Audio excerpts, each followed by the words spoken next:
For 10 months, her parents provided all the food she needed. But now, they've left her for good.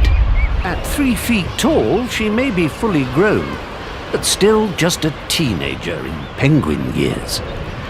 And going through a bit of an awkward stage. Down feathers may keep her warm, but they won't keep her dry. So before she can join the others at sea, she needs to lose them for something more mature. At least her friends are suffering the same thing. It's just a phase. A couple of weeks later, all that fluff is replaced with a sleek coat of tightly packed, waterproof feathers. But even a fully fledged penguin can be a little ungainly until it reaches the sea.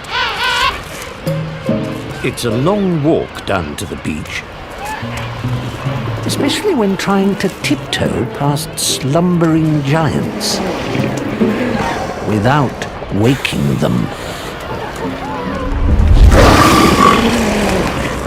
A 3-ton elephant seal could easily crush the little penguin.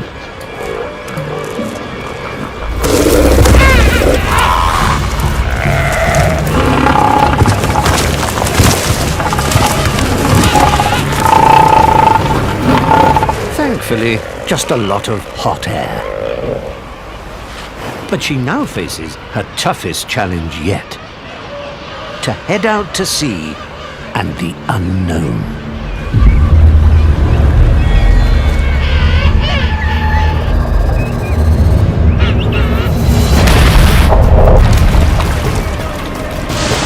Killer whales patrol Marion Island, and fledglings make especially easy targets. If this little penguin is to avoid starvation, sooner or later she'll have to take the plunge.